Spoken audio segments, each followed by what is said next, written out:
자, 비상계엄 선포의 명분으로 부정선거 의혹을 제기했던 윤석열 대통령. 자, 어제 헌법재판소에서는 입장이 조금 달라졌습니다.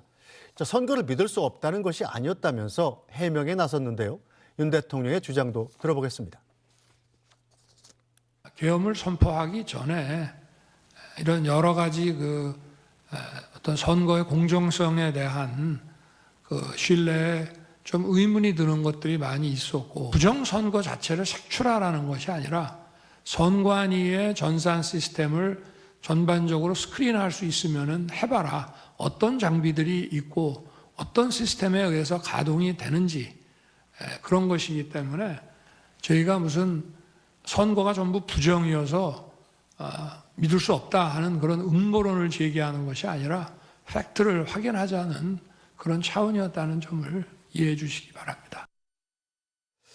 네, 저 박용찬 위원장님, 일단 지난 15일 체포된 직후에 당시에는 부정선거 증거가 아주 많다, 차고 넘친다 이렇게 얘기했었는데 어제 헌재에서 얘기를 들어보면 이제 뭐 좀 사실 확인 차원이었다, 상당히 좀 후퇴한 듯한 부정선거 주장에서 이런 주장을 내세우는 이유가 뭐라고 보십니까? 글쎄, 저도 바로 저 대목이 무척 좀 아쉬웠고 실망스러웠다라는 말씀을 꼭 드리고 싶고요. 당초 윤석열 대통령이 이 부정선거 의혹에 대해서는 강력한 의지를 가지고 있는 것으로 저희가 알고 있었는데 어제 헌법재판소 재판정에선 상당히 그와는 좀 대조적인 모습을 보이지 않았습니까? 왜 그렇게 입장이 약간 완화됐는지는 저도 알 수 없는데 어쨌든 이 부정선거 의혹 문제는 이번 차제에 확실하게 좀 규명을 하고 그리고 규명한 뒤에는 대책도 마련해야 된다. 저는 그렇게 생각하고 있습니다. 지금 여론조사를 보더라도 이 부정선거, 즉 대한민국 선거 투개표 시스템에 대해서 신뢰하지 않는다라는 응답이 한 40%가 넘고요. 그리고 부정선거 의혹을 밝혀야 된다, 검증해야 된다라는 응답자는 60%가 넘습니다. 생각보다 무척 많은 대한민국 유권자들이 이 선거 문제에 대해서는 뭔가 개선 조치를 요하고 있다, 이렇게 볼 수가 있고요. 저 역시 지난 3년간 선거 무효소송을 진행한 장 본인입니다. 제가 대법원 주관으로 실시된 선거 무효소송 3년간 진행하면서 정말 이렇게 엉터리로 이렇게 허술하게 재검표와 검증 과정을 거쳐서야 되겠는가라는 그런 현장을 직접 목격했고요. 예를 들면 저희가 재검표 현장에서 42장의 이상 투표용지를 추출해서 검증을 해달라고 대법원에 요구했는데 대법원에서는 단 한 장도 검증하지 않고 기각 판결을 내렸습니다. 그리고 2020년 4.15 총선 관련해서 126건의 선거 무효 소송이 제기됐는데 그중에서 증거 보존된 선거구가 30곳이었거든요. 그런데 그 30곳 중에서 재검표가 실제 실시된 선거구는 8개였다. 그러면 30곳 중에 8곳을 빼니까 22곳에 대해서는 아예 투표함을 열어보지도 않고 그 선거 무효 소송 기각 판결을 내린 겁니다. 이걸 마치 궁예 관심법이라고 해야 될까요? 투표함, 투표용지를 보지도 않고서 기각 판결을 내린 거죠. 그래서 지금 많은 분들이 대법원에서 더 완전 해소된 것이 아니냐 그렇게 말씀하시는 분들이 많은데 그건 사실이 아니다. 제가 직접 선거 무효 소송을 경험을 해본 장본인이기 때문에 확실하게 말씀드릴 수 있고요. 문제는 지금 많은 국민들이 이 부정선거 의혹에 대해서 의심을 가지고 신뢰하지 않고 있다는 부분, 이 부분은 이번 차제에 확실하게 좀 개선 조치해야 될 것으로 생각하고 있습니다. 네, 알겠습니다. 자, 조기현 부위원장님, 일단 박용찬 위원장께서 정말 실망했다 싶을 만큼 윤석열 대통령이 부정선거에 대한 강한 확신, 이런 것들이 많이 후퇴한 느낌이에요. 이건 무엇 때문이라고 생각하십니까? 첫 번째는 증거를 내놓을 자신이 없겠죠. 재판관들이 지금까지 대통령이 주장하거나 세간에 제기되고 있는 의혹에 대해서 만약 직접 신문을 한다면 답할 내용이 없을 겁니다. 이미 지금 박 위원장님 좀 말씀하셨지만 그러면 8개 그 투표함은 열었다는 거 아닙니까? 거기에서 이 조작 용지가 단 한 장이라도 나왔습니까? 안 나왔습니다. 그러니까 어제 그저께 2차 변론길에서도 이 소추 대통령 측 대리인단들이 이런 방식으로 이 개표 조작이 이루어진다고 하면서 부정 투표 용지를 보여주고 합니다. 그게 소위 말하는 보수 극우 유튜버에서 계속 제기되는 의혹인데요. 그런 조작표가 있었다는 증거가 하나도 안 나왔습니다. 재검표를 한 곳에서도 단 한 장도 없었고요. 보안 시스템 관련해서는 국정원과 선관위가 점검을 했고 일부 문제된 사안에 대해서는 개선이 이루어졌고요. 네. 그 외에 여러 가지 제기된 문제에 대해서 선관위가 나올 때마다 하나하나 구체적으로 답변하고 있습니다. 이거에 대한 반박할 자신이 없었겠죠. 두 번째, 이 주장을 하면 할수록 비상계엄이 위헌 위법이라는 논리가 강화될 수밖에 없습니다.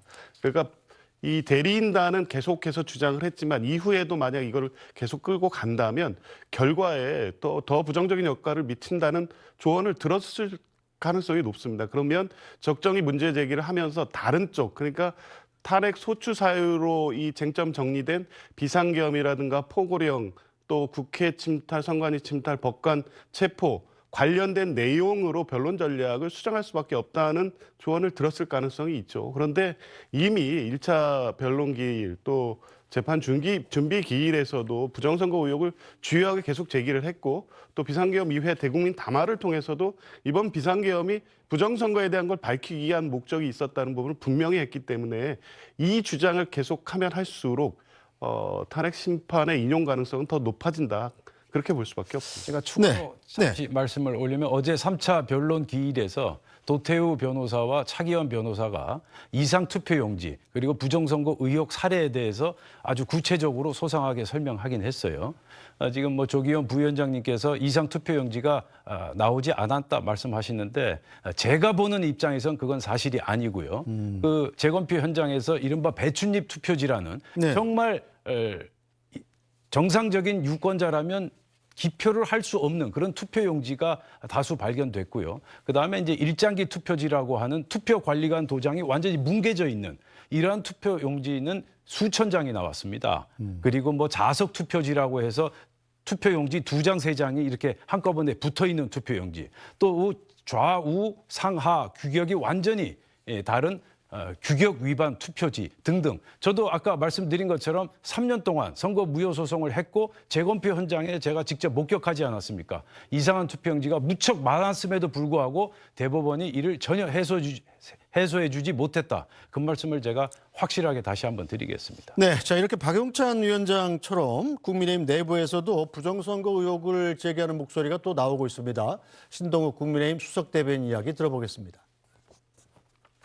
저희 당의 입장은 부정선거 인정할 수 없다는 것이 맞습니다. 그런데 다만 제가 생각하기에 부정선거가 있었다고 믿는 분들이 이렇게 많은 것을 보면 뭔가 의심할 수 있는 정황들이 없는 것은 아니다라고 저는 생각을 합니다. 우리 의원들 중에서도 부정선거가 분명히 있었다고 믿는 부분들이 있고 저 역시도 선거를 치러보면 이거 이상한데? 라고 느낄 수 있는 부분들이 있습니다. 우리 사회의 시스템을 의심할 수밖에 없는 상황까지 왔다. 정부도 이 부분에 대해서는 좀 더 적극적이고 전향적인 입장으로 부정선거가 없었다는 것을 분명히 밝혀줄 의무가 있는 것이고. 네, 자 국회에서 지금 비상계엄 사태 진상규명을 위한 내란 국정조사 특위 첫 청문회가 열리고 있습니다. 그 청문회 현장으로 잠시 가보겠습니다. 나와서 대통령실로 갑니다. 그동안 무엇을 확인하고 뭘 기다린 것인지 좀 궁금합니다. 1시에서 2시 사이에 대통령 본인 혹은 대통령실 관계자와 통화하신 적 있으십니까? 저 비서실장하고 통화를 했습니다. 비서실장하고 통화하셨습니까? 어떤 네. 내용으로 통화하셨습니까? 비서실장님도 이러한 사안이 국회에서 해결이 됐으니까 빨리 우리도 이거를 종료시켜야 된다. 그러니까 총리도 즉각 우리 용산에 와가지고 같이 대통령께 건의를 하자. 그런 건의를 전화를 하자. 받고 바로 출발을 했습니다. 그래서 증인이 2시 30분에 대통령실에 도착을 합니다. 네. 근데 국회에 제출한 답변을 보면 김용현 전 장관이 마찬가지로 2시 30분부터 대통령실에서 3시 20분까지 회의를 했다고 보고를 했어요. 근데 그 시간에 국무위원이라고는 총리님과 김용현 증인 둘밖에 없었다는 이야기거든요. 저는 전혀 그 자리에 있지 않았고요. 그러니까 그 김용현 증인을 본 장관을 적이 없다. 만난 적도 없습니다. 본 적이 없다. 네. 그러면 증인께서는 2시 30분에 도착하자마자 대통령하고 직접 대화를 나누셨습니까? 저 비서실장하고 같이 대통령님한테 2시 들어갔습니다. 30분에 도착하자마자 말씀을 나누셨다는 거죠? 그때가 한 2시 한 30분쯤 됐어요. 그러니까 도착하자마자 네. 바로 대통령을 바로 만났다. 대통령께 말씀. 그 자리에 김용현 전 장관은 없었다라는 말씀이시고요. 저는 기억이 나지 않습니다. 네. 그러면 그 2시 30분부터 3시 20분까지 김용현 전 장관이 했다는, 그리고 공소장에 빠져 있는 그 회의 내용이 무엇이었는지, 누구랑 회의를 했는지, 어떤 논의를 했는지도 수사의 대상이 되어야 합니다. 윤석열이 1시 47분까지 결심실 회의를 합니다. 그리고 이미 국회에서 박안수 사령관이 그 회의에서 계엄 해제를 논의한 바 없다고 했습니다. 그리고 실제로 병력을 동원하려고 애를 씁니다. 2시 40분에도 이신속 대응사단이 김용현이든 누구든 간에 지시를 받고 출동을 준비합니다. 그러니까 최소한 2시 40분까지는 윤석열이든 김용현이든 계엄군이든 누구든 계엄을 포기하지 않았다라는 이야기고요. 그리고 3시 26분에 윤석열이 비상계엄 해제 영상을 찍습니다. 대략 이 시간 사이에 2차 쿠데타 시도 포기가 결정이 된 겁니다. 근데 한독수 증인의 증언이 맞다면 김용현은 그 시간에 윤석열 피의자도 그리고 증인도 아닌 누구랑 회의를 했는데 그 회의가 공소장에서 누락되어 있다는 이야기고요. 이 회의에서 누구랑 회의했는지, 2차 쿠데타 모의나 지시나 점검을 위한 회의는 아니었는지 반드시 수사가 필요합니다. 마지막으로 여쭤보겠습니다. 4일 새벽 3시에 대통령실에는 윤석열의 변호사들이 이상민 전 장관, 박성재 법무부 장관을 제외하면 국무위원들은 거의 도착하지 않았을 텐데요. 실제로는 그렇기 때문에 실제로는 총리나 장관이 모여서 윤석열 피의자를 설득해서 계엄을 그만둔 게 아니다라는 겁니다. 군부대가 동원이 되지 않았기 때문에 2차 쿠데타를 할 수 없었던 거라고 봐야 할 것 같은데요. 인정하십니까? 아닙니다. 비서실장하고 제가 그 국회에서 의결을 해주셨기 때문에 바로 우리가 이거를 해제하면 안 된다 하는 거를 말씀드리려고 대통령한테 갔고, 떠나면서 국무위원들이 전부 다 용산에 모여라 이렇게 지시를 하고 떠났습니다. 그래서 그 계엄 해제 국무회의는 제가 보기에는 모든 절차나 자료의 준비나 개의나 폐회나 완벽하게 이루어졌다. 저는 그렇게 생각합니다. 네, 이 김용현 전 장관이 했다는 2시 30분 회의의 진실을 반드시 수사를 통해서 밝혀야 한다고 마지막으로 말씀드립니다. 네, 수고하셨습니다. 알려드립니다. 오전에 불출석했던 곽종근 전 특수전 사령관은 오후에는 지금 출석하고 계심을 알려드립니다. 네, 총리께서 이사해 줬습니다.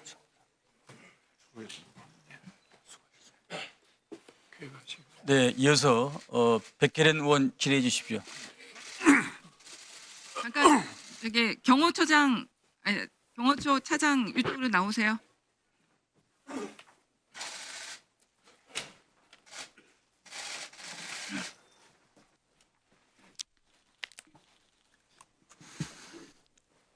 아까 부승찬 의원님께서는 대답하지 말라고 그냥 하고 넘어가셨는데 그 12월 8일 날 60주년 행사 기념식 때 그 간호장교들 다 부른 건 맞죠? 다 부르지 않고 일부 불렀습니다. 그러니까 수도병원 서울주기병원 뭐. 근데 보니까 여경까지 또 불렀다는 제보가 있어요. 거기다 또 30만 원 줬대요. 아니 이거 뭐 진짜 기쁨조입니까? 그렇지 않습니다. 아까도 말씀드린 것처럼 경호부대에 지금 군과 경찰이 다 들어 있습니다. 지금 함께 참여한 겁니다. 사장님 마지막으로 제가 이거 잘했어요 못했어요? 이렇게 이거 그냥 20주년 행사 기념일 당연하게 그냥 대통령 생일 축하도 하고 할 수 있는 거라고 생각합니까? 20주년이 아니고 60주년 60주년. 행사였고, 예. 그러니까 잘했어요 못했어요? 이거 당연한 행사다. 아니다. 잘못됐다. 이거 직장 내 갑질의 전형적인 사례예요. 이렇게 비난받을 일은 아니었던 것 같고요. 그 당시 참여했던 그 경호부대원들도 함께 즐겁게 했고요. 앞에서는 웃었죠. 뒤에서 지금 다 욕하고 제보하고 있어요. 모두 100%가 다 만족스럽지는 못하겠지만 아직 대부분이 반성하는 자세가 안 돼 있습니다. 그리고 지금 압수수색에 도대체 반대하는 이유가 뭡니까? 지금 대통령 경호법에 의하면 대상자의 생명과 재산을 보호하기 위해서 신체에 가해진 이해를 방지하기 위해서 하는 거예요. 지금 압수수색이 김건희 여사의 신체에 이해가 가해집니까? 뭐 재산상 피해가 있습니까? 도대체 왜 압수수색을 방해하는 겁니까? 방해하지 않습니다. 관련 법률에 따라서 검토하는 관련 법률 뭐요? 형소법 국가- 10조와 111조가 어떤 있고요. 국가안보에 이 비아폰의 압수수색이 이해가 됩니까? 군사상 비밀을 요하는 장소고요. 그 지금 내부에는 대통령이 그 비아폰을 이용해서 범죄 내란죄라는 중대 범죄를 저질렀어요. 그리고 적법한 압수수색 영장이 발부됐습니다. 그럼 그 비아폰 내역 중에서 그 당시의 상황과 관계된 내용만 충분히 압수수색해 올 수 있는 거잖아요. 그것이 어떤 국가안보라든지 뭐가 이해가 되고 또 경호에 어떤 이해가 됩니까? 그런 이거는 적법한 압수수색 영장에 대한 공무집행 방해예요, 거의. 그런 부분을 검토하겠다고 아까 오전에 말씀드린 겁니다. 검토 지금 벌써 몇 번째 압수수색이에요. 검토가 끝나도 진작에 끝내야죠. 그 검토 그리고 결과가 그러면 아무리 봐도 저는 법률적으로 봤을 때 이것은 제한될 수가 없는 압수수색으로 보입니다. 바로 여기에서도 그건 할 수 있잖아요. 이번에는 압수수색 영장이 반드시 집행될 수 있도록 조치해 주시기 바래요. 그리고 1차 체포 당시에 그 대통령이 간저에서 나간 적이 있습니까? 없습니까? 나가신 적 없습니다. 이거 이증의 책임을 져야 돼요. 확인해 나간 적 없다. 그리고 본인이 무기 사용에 대해서 경호원들에게 지시한 적 있습니까? 없습니까? 전혀 없습니다. 들어가세요. 자, 그다음에 대통령 경호처 3부장님 거기 나와 계시죠? 네, 나와 있습니다. 네, 남부장님. 네. 그 언론에도 많이 보도가 됐는데 1월 11일 날 대통령 주최 오찬에 참석하셨습니까? 그 부분에 대해서는 제가 확인해 드릴 수가 없습니다.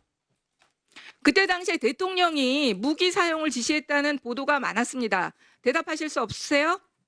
네, 말씀드릴 수 없으면 양해해 주시기 바랍니다. 그러면 그 다음 날 차장 주최로 회의가 열렸죠? 경호관들의 그 부장들 거기에서 남부장님께서 차장 본부장 사퇴하라 이런 얘기를 했다고 하던데 사실입니까? 그 부분에 대해서 제가 정확하게 이 자리에서 말씀드릴 수가 없습니다. 그 부분도 얘기 못해요? 그 경비 강화를 하라고 하면서 무리한 그 요구를 해서 사퇴하라고 요구하신 걸로 알고 있는데 아닙니까? 제가 그 부분에 대해서는 말씀드리지 않겠습니다. 그 회의에 대기 발령 받으셨죠? 네, 그럼 대기 발령 사유는 뭐예요? 군사기밀보호법 위반으로 들었습니다. 본인 억울하시다는 생각 안 드세요? 억울하지만 수사가 시작되면 수사기관에 가서 밝히도록 하겠습니다. 보기에는 그때 당시 회의 때 차장 본부장의 무리한 경호 요구에 대해서 반발을 하며 사퇴하라고 한 것이 그 부분에 대해서 따로 언급하지 않겠습니다. 네. 자, 박준태 의원님. 예, 국정원장께 좀 여쭤보겠습니다. 오전에 홍장원 전 국정원 1차장의 증언을 잘 들었습니다. 저는 홍 전 차장께서 의도적으로 이 사실과 다른 말씀을 한다고 생각하지는 않는데요. 조금 정리가 될 필요가 있을 것 같아요. 그 홍장원 전 차장이 개헌 발표 이후인 22시 53분경에 대통령으로부터 전화를 받았다고 했고 당시에 이번에 다 잡아들여서 정리해라 이런 취지로 말씀을 했다고 아까 얘기를 했습니다. 그런데 대통령께서 정치인을 잡으라고 하거나 대상이 되는 그 명단을 구체적으로 얘기하신 건 없다 이렇게 답변을 했습니다. 원장께서도 그렇게 들으셨죠? 네, 같이 네. 들었습니다. 그럼 대통령이 얘기를 안 했는데 어떻게 정치인을 잡아들여라 이런 의미로 이해를 했냐는 질문에는 방첩사령관이랑 통화하는 과정에서 자연스럽게 인지하게 됐다 이렇게 증언을 했습니다. 그렇게 들으셨죠? 네, 네. 사람 이름을 불러줬다고 들었습니다. 예. 제가 궁금한 건 이런 겁니다. 원장께서 대통령으로부터 전화나 지시를 받은 게 있습니까?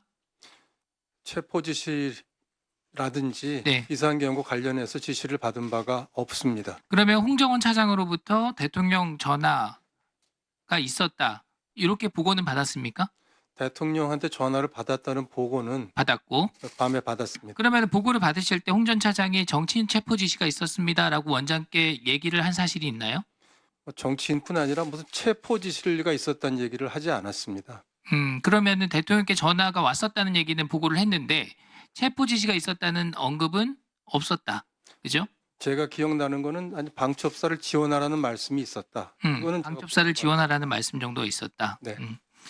자, 이게 왜 중요하냐고 저는 생각하냐면요. 기관장이 대통령으로부터 직접 지시를 받았나, 또 직접 지시받은 게 아니라면은 지시받은 사람으로부터 어떤 보고 전달을 받았느냐, 또 만약 그 지시를 전달받았으면 실제 국정원 차원의 어떤 행동과 협조가 있었냐, 이런 사실관계들에 따라서 이 12.3 계엄에 국정원이 관련이 있느냐 없느냐가 결정되는 문제예요. 그렇죠? 그렇습니다. 그래서 이 기관 측면에서 보면 기관장이 계엄 사실을 사전 혹은 사후에 인지했는지 여부 중요하고, 또 실제로 원장께서 어떤 지시를 했느냐가 이게 쟁점입니다. 그리고 이렇게 여쭤볼게요. 국정원 직원들에게 계엄에 협조하라는 취지의 지시를 한 게 있습니까, 원장께서? 그 정무직 회의 때 네. 제가 그 각 차장들의 의견을 들어보고 회의의 결론을 맺기는 우리가 비상계엄이 됐는데 그럼 그런 비상계엄과 관련해서 국정원이 하도록 되어 있는 일이 뭔지 지금 보니까 아무도 잘 모르니 갑자기 당한 일이니까 그랬겠죠. 이건 제 말씀입니다만. 그래서 그럼 정리를 좀 해서 국장들하고 상의도 하고 다음날 아침에 8시에 만나서 회의를 해서 서로 의논을 하자고 하고 결론을 냈습니다.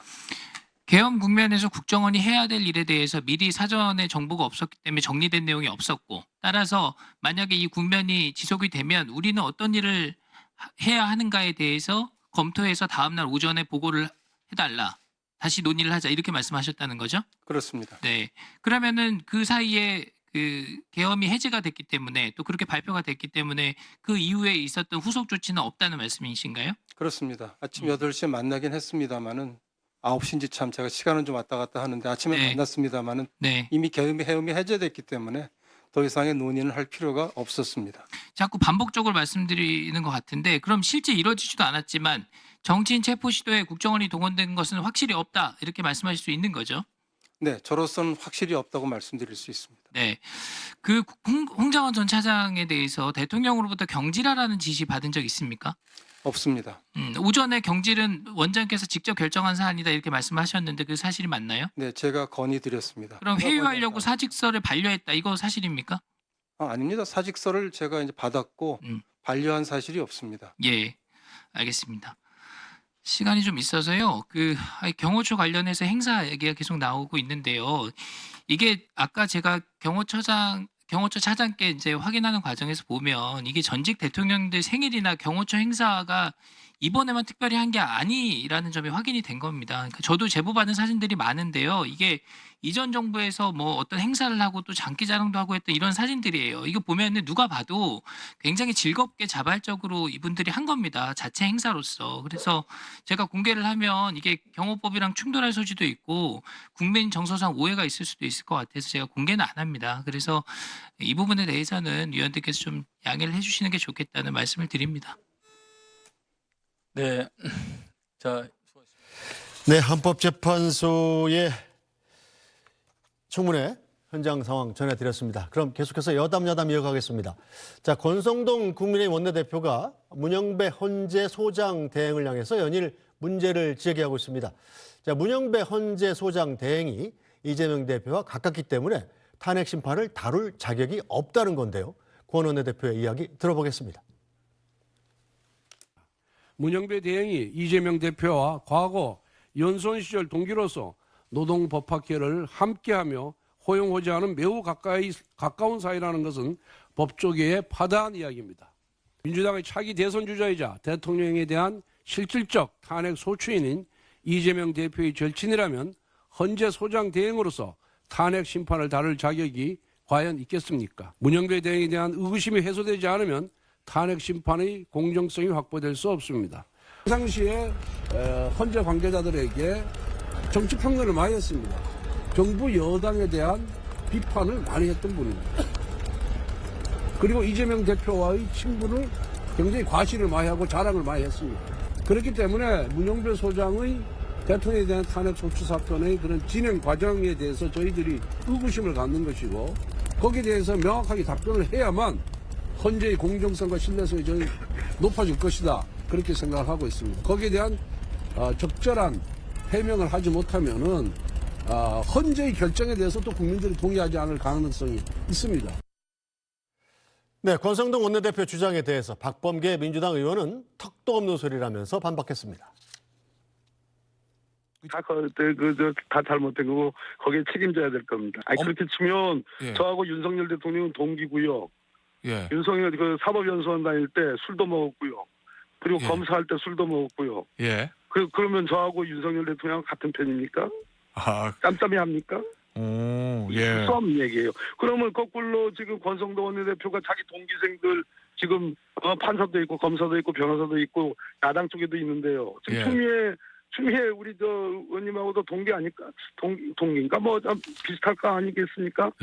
야당에도 지금 있는 거 아니겠어요? 그럼 그 사람하고 짬짬이 합니까? 그러면 권성동 원내대표는 택도 안 되는 얘기 하지 마세요. 네, 자 박용찬 위원장님, 일단 권성동 원내대표, 문영배 재판관이 이재명 대표하고 친하기 때문에 헌재 탄핵 심판을 다룰 자격이 없다는 얘기인데 어떻게 생각하십니까? 오죽하면 저렇게 언급을 하셨겠습니까?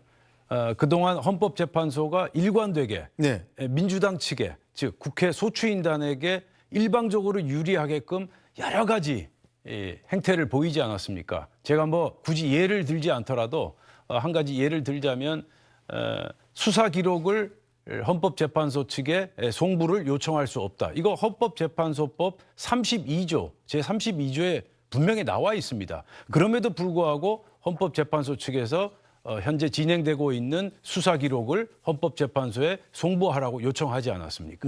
거기다가 일괄 지정, 변론기일 일괄 지정 문제만 해도 그렇습니다. 무척 이례적인 일입니다. 한꺼번에 변론기일을 5차례, 6차례 정한다? 이거 무척 이례적인 일이고요. 형사소송 규칙에 명백하게 나와 있습니다. 이렇게 일괄 지정할 경우 피청구인의 의견을 들어야 한다. 그런데 의견 듣지 않았습니다. 윤석열 대통령 측의 의견 듣지 않고 일괄 지정했고요. 그리고 그 국회 측 소추인단의 대리인, 김진한 대리인인가요? 내란 혐의를 삭제, 제외시킬 것을 헌법재판소로부터 권유받았다. 이게 무슨 말입니까? 헌법재판소와 민주당 측, 국회 측 소추인단이 유착되고 있다는 대표적인 사례 아닙니까? 오죽하면 권성동 원내대표가 이런 발언을 했겠습니까? 네. 자, 조기현 부위원장께서는 이 권성동 원내대표가 문영배 헌재 소장 대행을 공격하는 이유 뭐라고 생각하십니까? 불복을 위한 빌드업이라고 볼 수밖에 없습니다. 그럼 정영식 재판관에 대해서는 어떻게 설명할 겁니까? 초기에 이 변론 기일을 잡고 또 쟁점을 정리하는 과정에서 주심인 정영식 재판관이 전체적 진행을 다 했습니다. 그때 이미 공개된 화면에 의하면 이 대통령 측의 어떤 절차 진행에 대해서 가장 날카롭게 문제 제기를 했던 게 정영식 재판관입니다. 그러면 대통령이 임명한 정영식 재판관의 저 행위는 어떻게 해석할 겁니까? 문영식 이 대행과 이재명 대표의 관계도 전혀 근거가 없습니다. 과거에 어떤 인연이나 이런 걸 가지고 지금 마치 이 두 분 간의 관계가 이 탄핵 심판 절차에 영향을 미칠 것처럼 상호 호도하면서 결국에 나중에 만약에 파면 결정이 나온다고 하더라도 국민들을 향해서 아니면 지지층을 향해서 받아들이지 말라는 메시지를 내고 있는 겁니다. 그런데 한번 보십시오. 서부지법에서 있었던 영장 발부, 집행, 이의신청 기각 이 과정에서 이게 다 불법이란 주장을 반복한 결과가 서부지법에 대한 폭동 사태로 이어졌습니다. 지금 뭘 기대하고 저런 말씀을 하시는 겁니까? 이 말에 대해서 나중에 발생하는 어떤 이 불행한 사태에 대해서 다 책임지실 자신이 있습니까? 저는 매우 우려스러운 발언이고요. 저렇게 근거 없이 한번 주장해 볼 수 있다. 공정성에 의심이 된다. 이렇게 끝낼 만한 주장이 아닙니다. 매우 위험한 발언이고요. 더 이상 이런 무책임한 발언을 이어가서는 안 된다고 봅니다. 네, 자 박용찬 위원장님, 이 야당에서는 지금 집권 여당이 사법 본들기가 시위대를 자극해서 제2의 서부지법 난입 사태를 만들 수도 있다. 이런 지적도 하고 있습니다. 어떻게 보시나요? 글쎄요, 저희가 난입 사태를 유도했다, 선동했다, 윤상현 의원 발언을 가지고 무슨 국회 윤리위원회 제명을 신청하겠다, 이런 것은 명백한 정치 공세에 불과하고요. 저희가 그 서부 지원 폭력 사태에 대해서는 정말 끔찍할 정도로 잘못된 행동이다. 다시는 이런 일이 재발돼서는 아니 된다라는 부분에 대해서는 모든 저희 국민의힘 소속 정치인들이 공감대를 가지고 있고요. 다만 저희가 한 가지 꼭 드리고 싶은 말씀은 형평성을 저희가 지적하고자 하는 겁니다. 민주노총에서 작년 11월 9일에 세종대로에서 집회 시위를 할 때 경찰관 105명이 다쳤고 그중에서 3명이 중상을 입었습니다. 네. 그런데 당시 경찰 어떻게 했습니까? 3명만 구속영장 청구하고 그마저도 법원에서 기각되지 않았습니까? 이번에 몇 명을 구속영장 신청을 했습니까? 66명을 구속영장 신청했습니다. 세상에 이런 법이 어디 있습니까? 지금 대다수가 2030 젊은 세대들인데 이 친구들이 흥분으로 인해서 사법부에 대한 불신이 극도로 올라간 상태에서 윤석열 대통령의 구속영장이 발부되자 흥분한 상태에서 저질러진 우발적 행동이다. 이렇게 볼 수밖에 없는 거 아니겠습니까? 이게 무슨 의도적으로 조직적으로 사법 시스템을 붕괴시키려고 한 행동이 아니다. 거기다가 또 경찰이 일부러 성남 군중들에게 길을 터준 것 아닌가 하는 그러한 상황을 입증할 만한 동영상도 있고요. 그래서 이런 일시적 과잉 행동에 대해서 국민의힘에서 뭐 유도를 했다, 선동을 한다, 자극을 한다 이런 지적은 정치적 공세에 불과하다라는 말씀을 다시 한번 드리고 싶습니다. 알겠습니다.